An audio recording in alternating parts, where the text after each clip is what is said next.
لو انت مش شايف ان سعد الصغير ممثل شاطر ومهم، يبقى انت ما بتفهمش في التمثيل. حمار أقول لك يا جدع، إيه؟ والحمار ده ايه يا جدع؟ جدع. مش بنام ربنا اللي خلقه. مش بقولك ان سعد الصغير ممثل كبير ويقدر يعمل ادوار مهمه وادوار مركبه، وهو مش ممثل اكاديمي ومش دارس تمثيل، ويمكن يكون مش دارس حاجه خالص. انت اصلا دارس يا سعد؟ دارس. تخرج من اكاديمي معهد؟ حضرتك، معهد كونستوار حضرتك.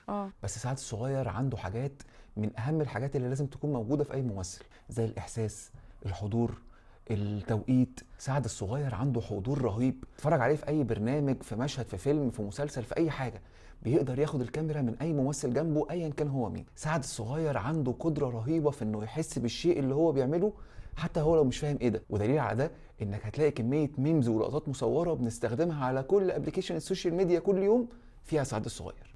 تالت حاجه بقى التوقيت.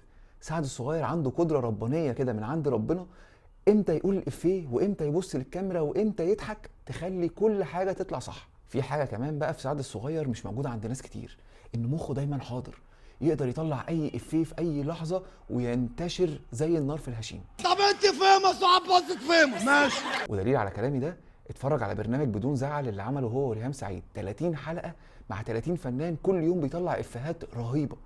او اتفرج على حيلهم بينهم او البرامج الكوميديه عامه، بتبقى حاجه بتتصور على الهوا ومقلب في الشخص اللي قاعد، وهو عنده قدره ربانيه رهيبه ان يطلع الافيه لازم يضحكك. سعد الصغير لو كان حد اهتم بيه شويه او هو اتعلم تمثيل بشكل اهم من ان هو يشتغل في الحاجات الكوميرشال، كان يمكن يبقى ممثل اهم من كده بكتير.